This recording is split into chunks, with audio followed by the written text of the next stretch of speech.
Hey guys, welcome to episode number 4, and today we are talking about heart disease, cardiovascular disease, the number one health problem in Western human beings. But before we kick off, let's just do our social medias so you guys can make sure that you're keeping up to date. So straight away, if you are watching this on Facebook, head over to Sean's YouTube, Facebook page. You can click through by clicking on the blue writings of Sean Williams Naturopath just above this recording. And then you can hit like and follow. If you are on YouTube, hit the subscribe button and the bell button, and then you'll know when we release videos.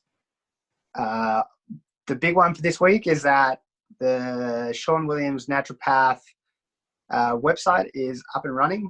It's there at seanwilliams.com.au. Again, guys, if you need to know how to spell Sean, it's just above you in the blue writing.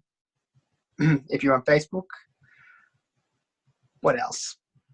What else, Shawnee? What else have I that might be interesting for people?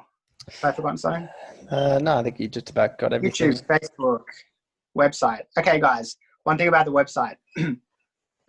If you are a recurring patient of Shawnee, you can find your products now on, so your tinctures, your herbal tinctures, on the website there. You can find it under store product. Yeah, so go to seanwilliams.com.au and just click on shop. Shop, that's the one, shop, guys. So it's under shop, and then you'll find your product there. And again, if you don't, just come straight to Facebook and chat to us through the message bubble, and we'll make sure you get what you need. If you need to make an appointment through FaceTime or Skype or anything like that, so guys, it doesn't matter where you are in the world, you can talk to Sean because he just needs to be able to sit down and discuss problems with you. So you don't need to be in the same room as Shawnee to be able to get his help. You can book an appointment now on the website, and you've always been able to do that on Facebook, guys. So just in case you didn't know that, you can book an appointment with Shawnee on Facebook, and then you guys can go from there. All right, let's kick it off. So guys, cardiovascular disease, heart disease. Shawnee, so what is it? Tell us what it is, and why we call it heart disease.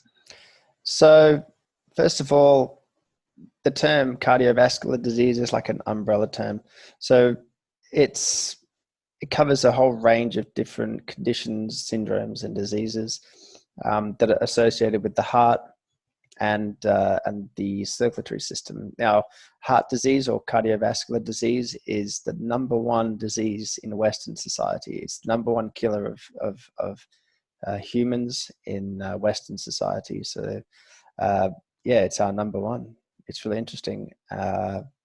So that cardiovascular disease umbrella term, it incorporates things like high blood pressure. These are common cardiovascular diseases. So high blood pressure, elevated cholesterol and triglycerides, atherosclerosis. This is an interesting one. It's actually the underlying cause of heart disease. And yet atherosclerosis has an underlying cause as well. So we will get into that a bit further as we go through this episode. Another one is myocardial ischemia. So ischemia is where the blood flow to the heart muscle is blocked or suddenly stops. Myocardial infarction is what the result of that ischemia is. When the blood stops, you have an infarction. And it's basically the cell response to a lack of blood. So it's like cell death. You have pericardial effusion, which is fluid on the heart, which is probably the easiest way to describe it. You have pericarditis, inflammation of one of the layers of the heart muscle. You have endocarditis, which is the inflammation of another layer of the heart muscle. And we have fatty heart, which is a lot like fatty liver. It's really interesting. It's effectively the body plaquing cholesterol and body fat onto that heart. It is let's call it, it's the body creating a barrier. The fat is like a guard. It's like a barrier between what is effectively an extremely acidic lymphatic system and the heart muscle. Like your heart is the most important organ in the body. I think it sits at equal number one in importance to with the brain. So I think you have a bit of an equal footing there. Brain and heart, two most important things in the body.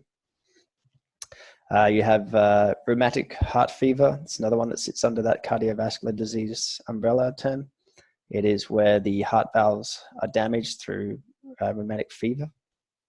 And then you have all your different heart rhythms, so arrhythmias. So you have your bradycardia, slow heartbeat, tachycardia, which is fast heartbeat, and then you've got your fibrillations, which are your different variations in heart disease, and your EKGs. Yeah, it's probably the easiest way to describe it. So my next question, maybe I'll split it into two. So how do we get it? Or would you prefer me to start with who gets it? Let's start with who gets it. Okay, yeah, okay. So it's really interesting. So most of the time, heart disease, highest people at risk of heart disease are people over the age of 45. 45, I believe that's going up to about 50 now, but for most men, it begins at about 45. I know plenty, or I've seen plenty of clients who have had triple bypasses who have just cracked like 45, 46. Damn. But we are now seeing a lot of 30 and late 20-year-olds who have the early warning signs of heart disease. So things like high cholesterol, high blood pressure. The high cholesterol one especially. So high blood pressure can be attributed to a lot of stress, which is a common thing in a lot of the youth, young folk today, a lot of stress. But the big one is the high cholesterol, because a lot of them end up on statin drugs, which are very, very dangerous as far as side effects. You know, they're not great medications to be on long term. So a statin, something like Lipitor, which is the brand name, I guess. So nystatin is the actual name of the active ingredient, and Lipitor is like a brand name like paracetamol and Panadol, if that makes any sense. So Lipitor. Yeah. A lot of young fellas that I've seen who are in their late 20s, early 30s on Lipitor, and that's concerning because it's very indicative of diet and lifestyle. So which brings us into our next question. That was a really nice segue by me. And so, yeah, do you see me do that? Now, the interesting thing with cardiovascular disease is it is a disease of excess. It's only really found in Western societies and societies that are trying to emulate Western societies, where we have this culture of overeating. It's very prevalent in obviously the overweight and the obese, but at the same time, it's very prevalent in people who eat a lot of meat. So athletes, bodybuilders. Surprising how many lifelong bodybuilders are having open heart surgery at like late 40s, early 50s. It's very indicative of the lifestyle, meaning that meat eating, for one, high protein diets, that's a big one. So high protein diets, they affect the kidneys, and the kidneys then end up increasing your blood pressure. As soon as you damage the kidneys through too much protein, you start getting the high blood pressure. Another one is the smokers. You get lung cancer with that, obviously, but it also damages or puts a lot of trauma on the vascular system with smoking. So smokers are at high risk of cardiovascular disease, which is how it also, you have that, plus you add a typical Western diet to that person's life, and your risk factors are just through the roof. But Australia is definitely trying to combat smoking. You can, compared to other countries, like, in case you don't know, like, I live in Denmark, Europe, and Sean lives in Queensland, Australia. And So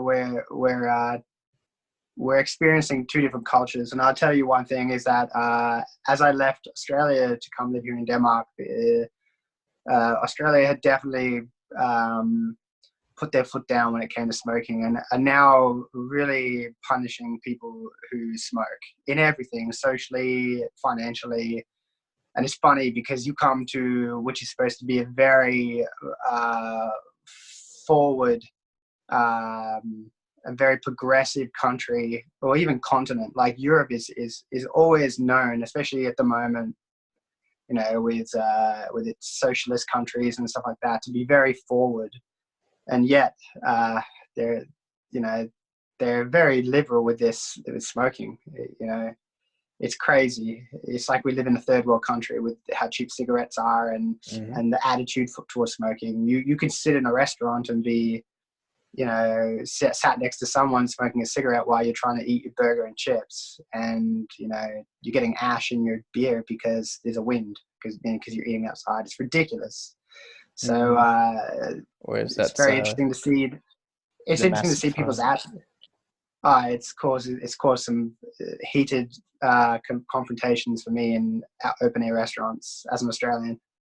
Heated, like it's disgusting. But you know, to think that everybody realizes that like smoking is a contributor to heart disease, which is the biggest killer of people in the Western world, and there's no more place Western than Europe. It's crazy, you know. We're supposed to be combating heart disease, and you know we're not. Yeah. Anyway, that's my piece. Sorry, I'll shut up now. No, it's Carry good. on. That's true. You know, in Australia, we really are pushing to get smoking I keep trying to tell people like outlawed. stop looking to Scandinavia for like you know a lifestyle measurement. Like look to Australia. The one culture that understands safety and health is Australia. Australia really is ahead. We're just the dark horse, you know. People don't know that we're. So I'm pretty proud. After someone who's traveled a lot, I got to say, like we really are trying in Australia. It's the rest of the world that is the problem. So good on you, Australia, if you're watching. Yeah. Anyway, sorry. So the other thing Anyway, the one other thing that really contributes to the risk factors involved in any for heart disease is pharmaceutical medicines. Any form of medication that you're taking is, you know, your body literally treats it like a poison, and so it also is a big contributor to heart disease. It definitely increases your risk factors and puts you into a higher bracket as far as risk factors. Yeah, going back to like the being overweight and obese in society, you know, we often talk about, you know, we have a weight problem in Western society with how many people are overweight and obese within our society. But the truth is, what we have is a food problem. We're just eating the wrong types of foods. Anybody who's an avid meat eater, eating meat at least like twice a day, you know, your risk factors for heart disease are through the roof as well. I think you're something like triple that of somebody who doesn't eat meat. There's been plenty of studies done where they've shown how removing animal products such as meat, especially things like bacon, you know, a lot of your processed meats, you take any of that out of the diet and your cholesterol level just falls. It just crashes back into the normal ranges. Blood pressure drops, all these sort of things because of everything from the neurotransmitters and the hormones in the meat, the cortisol and the adrenaline, to the physiological effect that the meat has within the gut, with all the acids that come out of the meat through the digestive process and out into that abdominal cavity. And the first thing it comes in contact as it's coming out of the abdomen is the heart, because the heart's right there in the chest abdominal cavity. It's there. It's coming straight out, coming in contact with, you know, reproductive organs, lungs, and heart. They're all right there in the abdominal cavity and chest cavity. So it doesn't take much for a lot of these acids to make their way through the body, through the lymph system, and eventually they get to the heart. And before they get to there, they're attacking the vascular system, which is a big part of that cardiovascular disease. We were talking about myocardial ischemia. the sudden loss of blood flow to, or even the gradual loss of blood flow to the heart muscle. This is from the clogging of the arteries, and this all comes from that meat digestion and the constant barrage of chemistry that comes off that meat digestion. Yeah, I hope that made sense. Yeah, it does. Okay, let's go into probably the one that we're going to spend most time on is how do we reverse it? Right. Sorry, how do we stop it? How do we stop it? So stopping or reversing heart disease, it's really simple. It is. There's nothing complicated about reversing heart disease. Even if you are post heart attack, or you've had to have stents or bypass surgery or whatever it is you've had to get done, you can still improve your life expectancy and the quality of your life by doing some very, very simple adjustments to your diet and your lifestyle and your medications. So obviously the first thing would be expected, and everyone does it, they stop the smoking and the alcohol. As soon as someone's had a heart attack or a diagnosis of angina, or they've had some sort of heart disease related diagnosis, the first thing that usually stops is the smoking and the alcohol. It's an obvious one. Stopping these is essential. I want to make that clear straight away, but stopping these alone won't get you all the way back to that place where you want to be, where you've got quality of life and an increased life expectancy, which is effectively what everyone's looking for, right? Yeah. So the first thing you have to do is you've got to check your diet, because this is where it all started. So my first advice would be to eliminate all meat and dairy products from your diet, or just get rid of all of them. By doing that alone, you're reducing your inflammation levels to a point where your inflammatory markers become negligible. Like, most doctors would be very, very happy to see that happening. Other risk factors that would drop quickly are cholesterol. So cholesterol is very indicative of heart disease risk. So you get that down and back into normal, which is about 4.2 here in Australia in our deciliter measurements, 4.2. I've had clients who are up there in the nines. Nines is extremely high. And these guys were only in their early 30s, and on Lipitor as well. Yeah. So, and very often with this sort of, these sort of statistics, no, not the right word, these sort of results from blood tests and things like that, you often have elevated liver enzymes and things like that as well. So even though your risk factors for heart diseases are elevated, like, your risk factors for other things are also elevated. So liver failure, kidney failure, all these other organs, they rely on blood supply as well. So as soon as your blood supply to your heart is compromised, you can guarantee that the same thing's happening to many of the other major organs in your body. So very often this umbrella term for heart disease is very often comes along with a lot of other umbrella terms like renal disease, kidney disease and liver disease. And then because I guess when you think about it, if you're consuming things that affect your heart, it's 100% that you can almost see the identical kind of problems in other large organs. Mm-hmm. That's why you said fatty heart and fatty liver disease. So the first thing you have to do is get rid of the animal products out of your diet. So this is going to a plant-based diet. Now, the amount of research, both like clinically, scientifically, and anecdotally, is overwhelming for a plant-based diet. There's very little argument left in the people or the detractors of the plant-based diet. The argument is waning and it's almost over. Like, there's very little left. How long has veganism been around? 70s, 80s, Western world. Yeah, for a long, long time. It's been around for a long time. And it stood the test of time. It just has. When we get diets coming and going, paleo, keto, I think Atkins. It's definitely important to point out that, like, if you're an elite athlete, your ability, like your results will definitely drop. Like, it's really important to point out to people that, like, as a meat eater,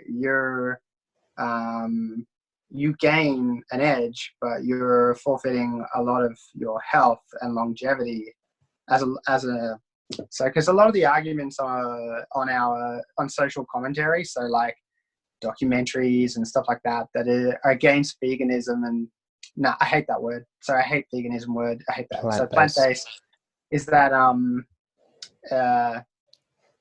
is that everything is recorded, filmed, and experimented or debunked at an elite athlete level. And the thing is that most of us here are not that. Like, we're not.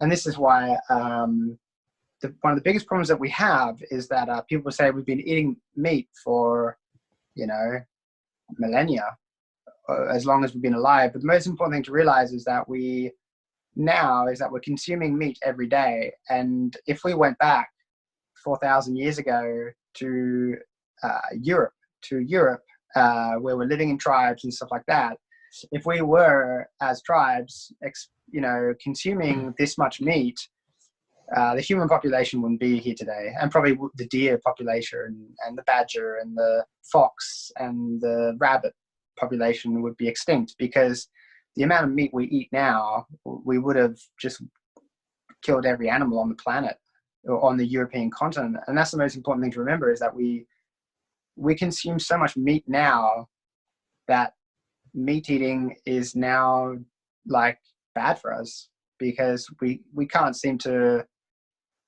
moderate our income. We should be eating meat like once a week, wild, hunted meat. If we want to go back 500 years, if we want to go back to the Viking times, they hunted their own meat and they ate meat once a week maximum. Everything else was potato, leek, dandelion. Yeah, one of the biggest arguments on, let's call it, the internet today is that the Maasai warriors of Africa are some of the healthiest people alive, and they live exclusively on meat and they drink the blood of the animals. Now, here's an interesting fact for you. They did an autopsy on 40 healthy Maasai warriors who all died between 45 and 50, because that's pretty much the life expectancy of a Maasai warrior, 45 to 50. So straight away, that doesn't make them healthy. And this goes back to that myth that somebody who is ripped and muscular and fit is not necessarily healthy. And so what they found when they did the autopsy on these 40 male Maasai warriors was advanced heart disease. Every single one of them had, what is in our culture, advanced heart disease. They all died of heart attacks. And when they removed their vascular system, it was just clogged full of cholesterol. So they weren't healthy. Far from it. Far from the it. other ones is that the other ones that do that are the Eskimos. Yep. I know. I was listening to Joe Rogan, and they definitely brought up the Eskimo, and they talked about like how blubber, is okay for humans or something, or that human consumption of blubber is not like eating meat or something. And I don't know. I just feel that we live at a time with so much disinformation. Life expectancy.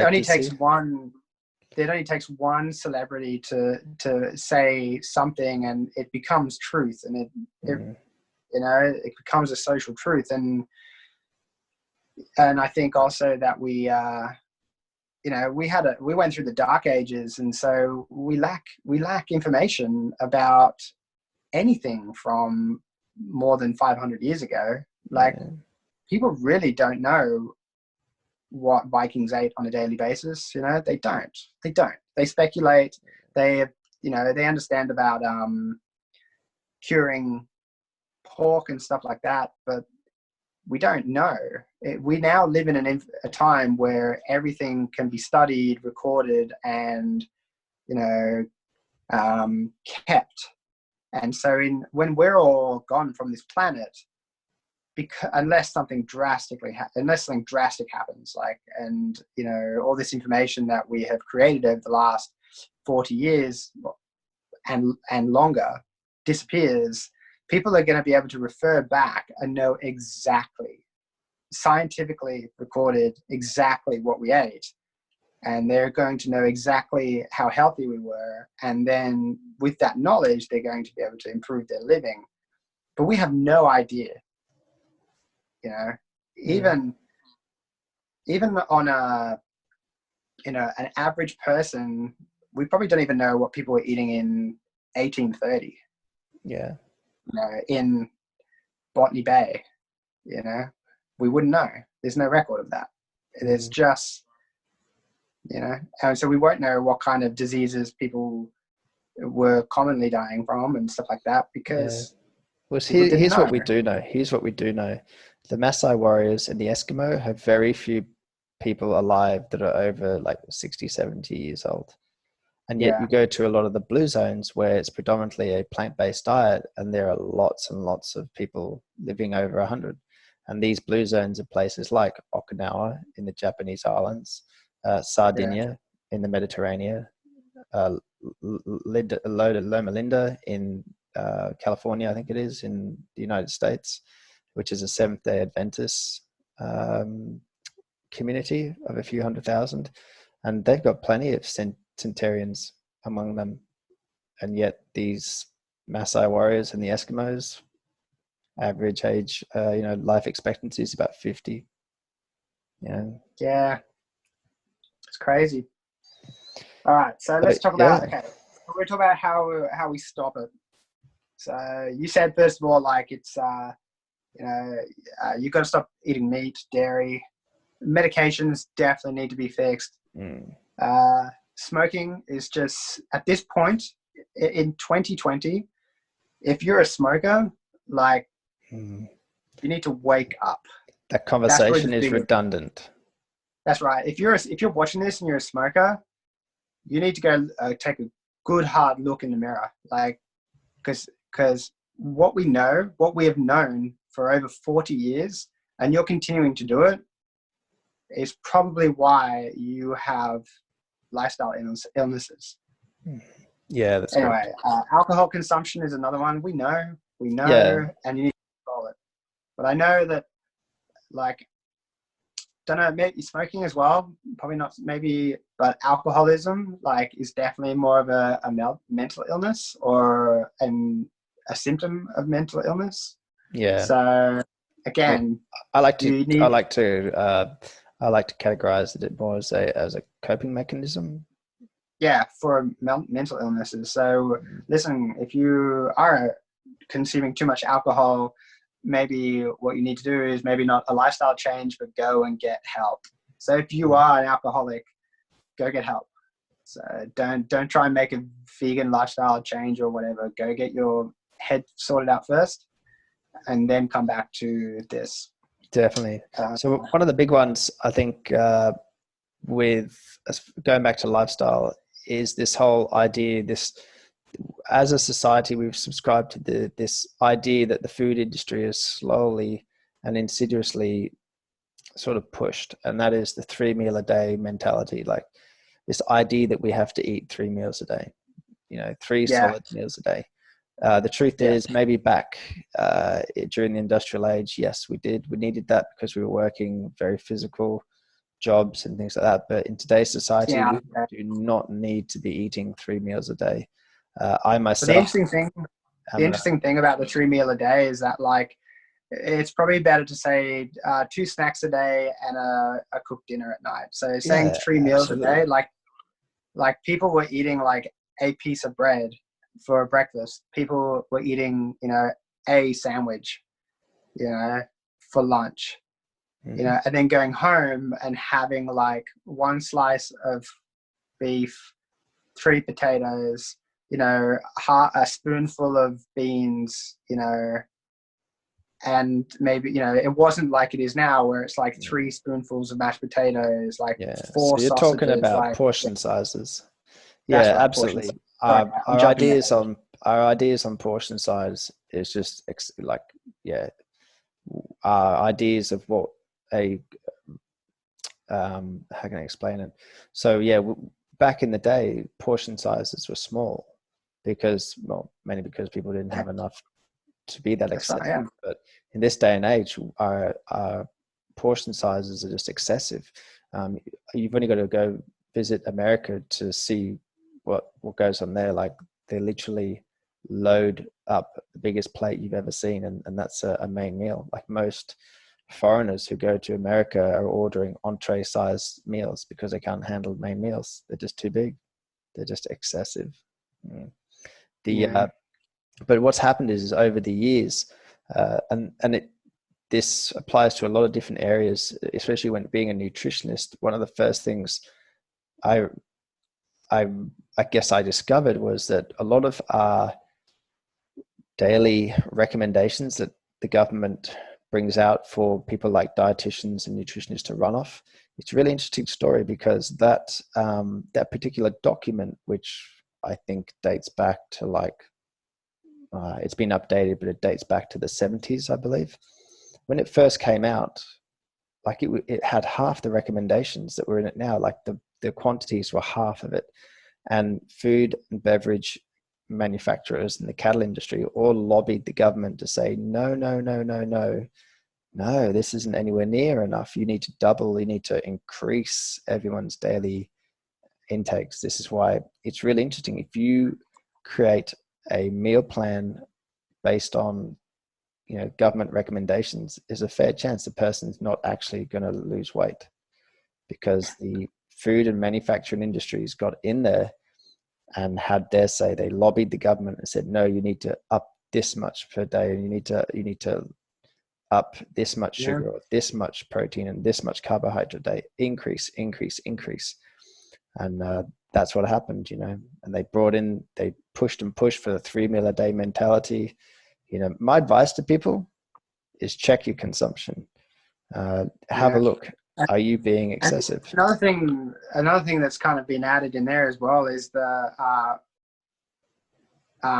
we got to get out of this idea of like making our kids finish their meals as well. Like the most interesting thing about a child is that they'll eat when they're hungry. Like, I mean, you can't make a child sit there and you can't get up until you finish all your food.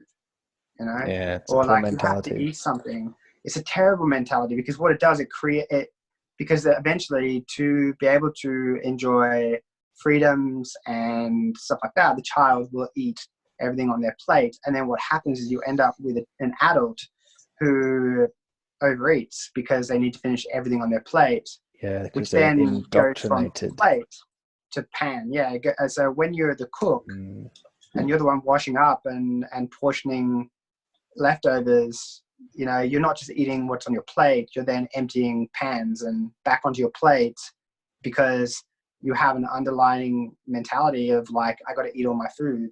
But you're an adult now, so now you're eating all the food that you've cooked. yeah. So 2 bowls, second bowl, third bowl of food, in an evening. And a lot of people So get used to that, that feeling of fullness. A lot of people, yeah, they, the Japanese have a saying, when you're 80% full, push away from the table, or something like that. But here in Western society, we don't. It's about eat until your plate is empty. And like you say, that yeah. creates like first of all, it's an addiction to food, and that need to overeat in order to feel satiated, if that makes any sense. Yeah. Yeah. It's like you got to hit that food coma to be able to get through, Yeah. your night of Yeah. television to get to bed. Otherwise, you're unsatisfied. Exactly. And so my advice to people is start to become friends with hunger. Don't be afraid of hunger. People fear that hunger. Oh, I'm hungry. Quick, we've got to stop and eat. It's like, no, let that ride for a couple of hours, because as soon as that hunger stops, your body's burning body fat. That may not be entirely accurate, but that's And effectively what healing, it's. more importantly, is that like once you go Yeah. into a fasting state, you're healing. So, Yeah. you're allowing your body, if you're continuously feeding your mouth, like your body's not able to, your intestinal tract is not having time to fix problems because it's working. So Exactly. yeah, And it's we so, definitely we're children of the 80s. So like mm, there is definitely that mindset of like hunger is bad. yeah, It's finish your definitely food. something. I It's think almost now, rude. the internet now gives you the chance to make up your own mind. Like you can find your own information, but if you're a child of the pre-internet era, or let's say if you're a child of the internet era, so if you're a teenager now and go hitting into your 20s, you will never know the ignorance that we like Yeah. settled into. You were told by your teachers and by television that like Ribena has vitamin C, and you never questioned it. I never questioned it, you know. And then, it took a couple of kids in New Zealand to do an experiment to find out that there's no vitamin C in Ribena. And then it was shock and horror, Mm. Yet nowadays, if someone pulled out a drink like my Ribena and slapped on vitamin C, it would take days for someone to be like, wait a minute, what? This is That's not just right. saft. What do we call it? Cordial. This is just drink. What's it called in the rest of the world? Cordial. Yeah. No, I don't know what. Uh, like it's just food coloring to make it with a bit of sweetener, whatever. Like, people don't have that same ignorance. People, Pop Tarts. Like, where are Pop Tarts? You never see Pop Tarts anymore. It's because it's not a breakfast cereal, It's and not. because the post internet era destroyed them. Like they were all through our life. I remember being a young adult between 19 and 21 and eating Pop Tarts for breakfast. But as soon as thinking the nothing internet, of it. that's right, just eating it, and it never occurred. It had like icing on it and hundreds of thousands, and it never occurred that this could be bad. And then post internet era, you will never find Pop Tarts in a shop, like in a breakfast aisle, and that's the truth of diet. Like, everything you think especially your parents, because your parents are either the same age as our parents, or your parents are our age, depending on your age, and we are all pre-internet, and so our knowledge of food. So on average, the average person, of course, not Sean, because Sean knows, but like most people have no idea what's healthy and what's not, and they'll eat it based on the taste. And this is why right now in like 2000 and, we've just finished 2019, and I'm sure the numbers will come out soon.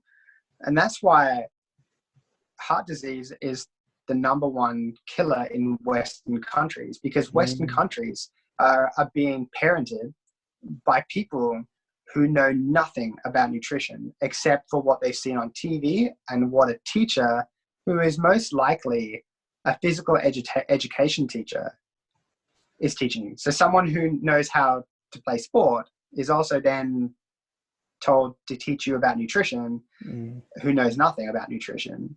And so your whole life is spent eating on that knowledge. And that's why heart disease is the number one killer in the Western world. It is, yeah. Because most people our age, people aren't learning. The majority of people who are middle-aged adults are not learning. They are just eating the same crap they ate in their 20s. It's been there is a big change. There's a big movement moving now towards plant-based eating. There's a lot of science that came out in the last 3 or 4 years now, that is really backing plant-based diet in human beings. It's very, like I was saying earlier, there's very little argument left as far as human nutrition goes. There's not much left.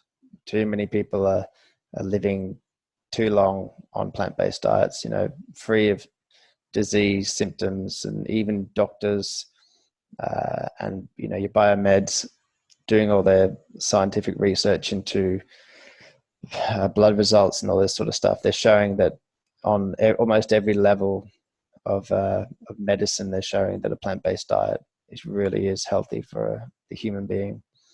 But going back to the heart disease, just to finish this little segment, it's a disease of excess. It's a Western disease that is of excessive consumption, and the quickest way to get rid of it, or to begin to stop and then reverse it, is to go the opposite way, go to the opposite extreme.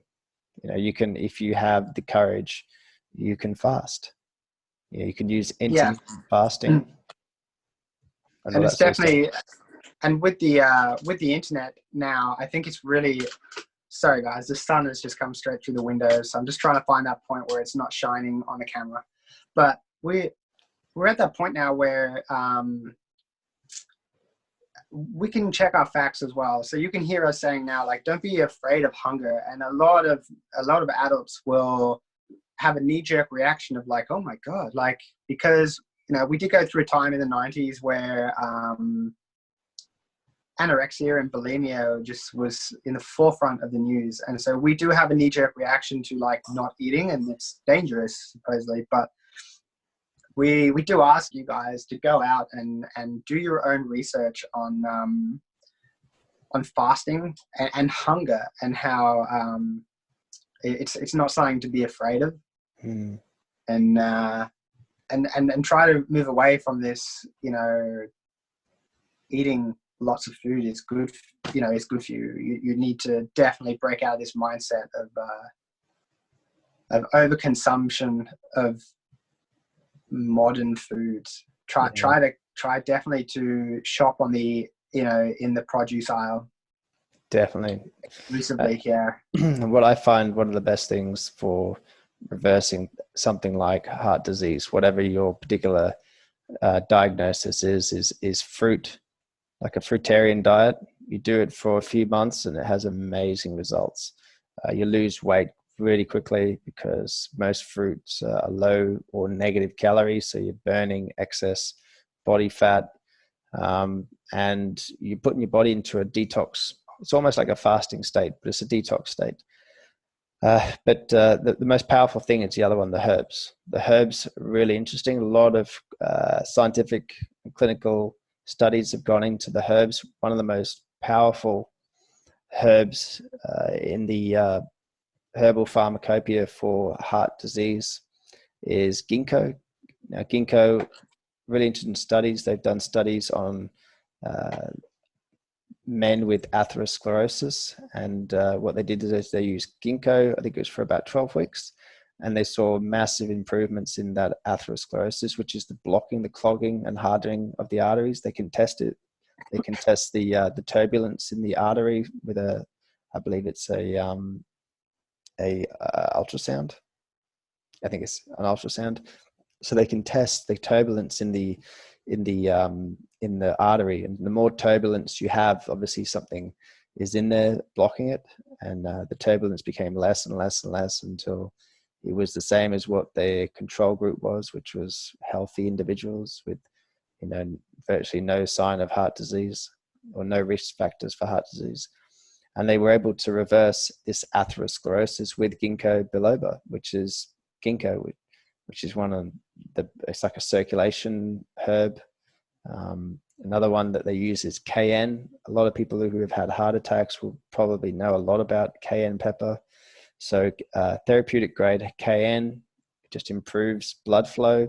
It's a vasodilator, as is ginkgo, so it'll open up the arteries and help with blood flow and perfusion of tissue, get oxygen and blood around the body better, especially to the heart. Hawthorn berry is something that's referred to as a cardiac tonic, as is motherwort. So they're both herbs that nurture and the heart, improve that cardiac punch, the cardiac output. So they're really important if you are somebody who's post heart attack. Definitely hawthorn, motherwort. And then you've got to look at the underlying cause of all this. So you've got your lymphatic system, which arrives at the kidneys. So lymphatic herbs are things like poke root, clivers, calendula, echinacea, burdock. You know, some of the big boys like graviola fruit. These are your cancer herbs like graviola fruit, which is soursop. You may have heard that of soursop, graviola fruit. You got chaparral. There were some others that have recently been outlawed, they've been banned, and that was bloodroot. These are all good lymphatic herbs that help to break it up and get it moving. Why have they been banned? Yeah, because they have been really not because they can't be something. tacked. Well, bloodroot is an interesting one. It's an anti-cancer herb. This really isn't the episode to discuss it in, but very quickly, it's an anti-cancer herb or an anti-tumor herb that is one of the main constituents of black salve, a very controversial herbal salve that can draw out tumors. So guys, if you're listening, we recommend that you go and jump onto YouTube and Google black salve, and it'll show you what it does. There's plenty of cancer, mainly lymphatic and skin cancer sufferers using black salve. So you can check it out, see what you think, but we're going to keep our opinions to ourselves because it's highly illegal. So yeah, as a quick disclaimer, as a qualified practicing naturopath, I can't recommend that you use black salve. And so, yes, I don't professionally recommend that you use it. That's how we're going to talk about it. But if you want to know more, go check out YouTube because there's plenty of sufferers who have basically thumbed the law and are trying to use it. But, you'll find out. We're not talking about it. So the next thing is kidney herbs. So quickly moving on. The next thing is kidney herbs. One of the most important kidney herb that I like using is nettle seed. Nettle seed is what's referred to as a nephrotropho restorative. So a nephrotropho restorative is a compound that repairs the main filtration unit of the kidney. So it will help repair kidney function, improves your EGFR, your estimated glomerular filtration rate. You couple that with things like corn silk, couch grass, gravel root, buchu, dandelion leaf, all that. You're going to basically get rid of anything like kidney stones, kidney inflammation. You'll get rid of excessive amounts of edema using these herbs, and that all helps in heart disease. Getting rid of all these things, yeah. But if you can, a basic protocol is fruit and herbs.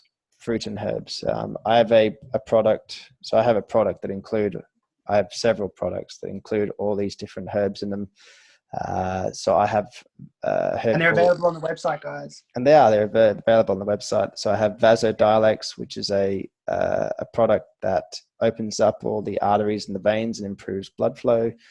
I have Hyperolix, which is a high blood pressure product that helps to bring down blood pressure naturally. So you're not having to use things like calcium channel blockers and things like that. But yeah, and also, guys, the most amazing thing about natural medicine is that you can even create it at home.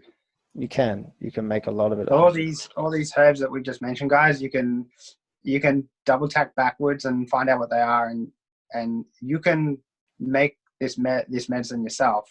And we will go through an interview where we'll get Sean to make it and show you how to do it. Yeah, I can literally sit here, or I can sit in the kitchen and make it. I'll show you several different methods of making herbal medicine and how to do it. Yeah, definitely. Yeah. But if you don't have time, guys, just head over to Shawnee's website, or you can even just chat to us through Facebook, and we'll get what you need to you. Definitely. But the most important thing, guys, is that if you're diagnosed with this stuff, if you're at the doctor and you've been diagnosed and you're on, you're trying to change your lifestyle, Like, don't be afraid to jump on Facebook and just have a chat with Sean. And he's very good at motivating. Like, he's really good at being able to show you results and motivation. And even he himself is a good example of someone who came back from a mining accident, with some horrific injuries.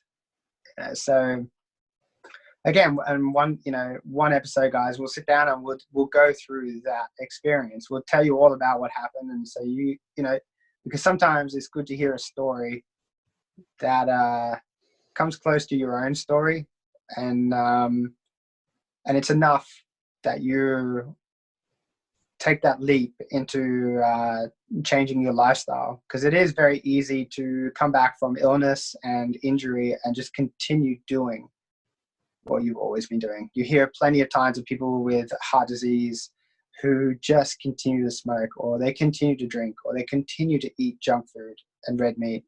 When really, like, if you've experienced your first heart attack or any kind of trauma like that, you need to be changing your lifestyle, because one of the most amazing things to know is that a lot of things can be reversed and healed. The body heals.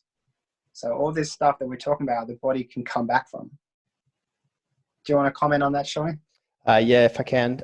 So if you are somebody who has recently, within the last few months, if you are post cardiac event, and you're currently in post cardiac care, what we have to offer you is very good.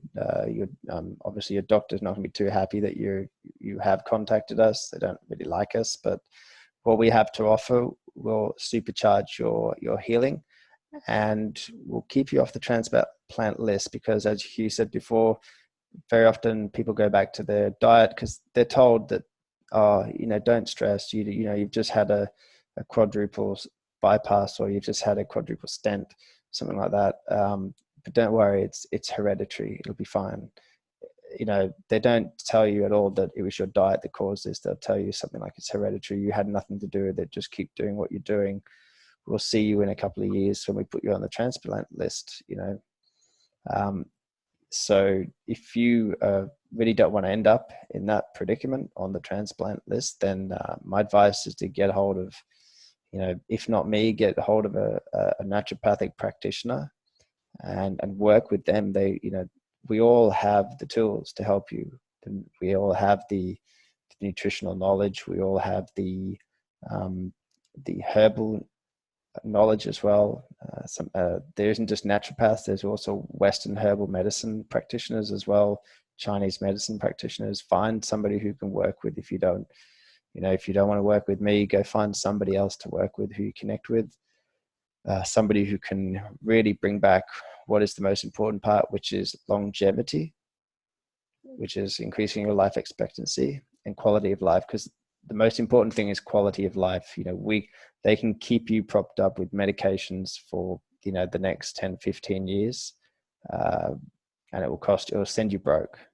Or you can work on reversing underlying causes and get back your quality. Yeah, get back your quality of life. That's my advice. Get back your quality of life, because that's all, in the end, that's all any of us can really ask for in this life. None of us are getting out of here alive, but we can certainly get the best quality of life we can out of this life, basically. So yeah, and the best way to do that is through diet and lifestyle, and a focused herbal medicine protocol that gets you back on your feet. Because the whole concept of herbal medicine is not to have you on it for the rest of your life. We put you on a very focused protocol for, depending on how your situation, maybe it's 3 months, maybe it's 6 months. Just depends on your situation, how bad things are, how you respond to the medicine.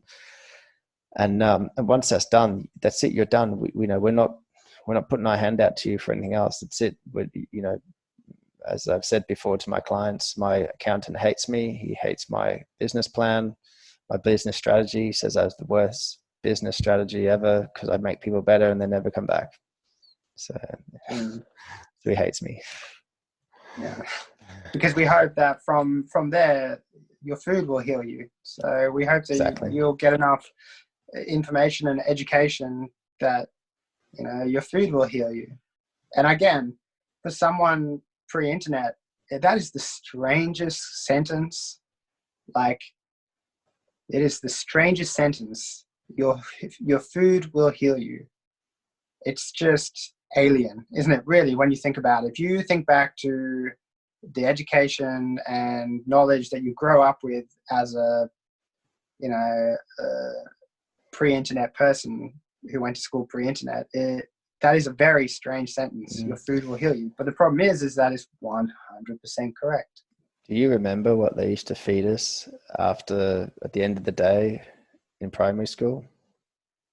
Little bottles. Milk, is it?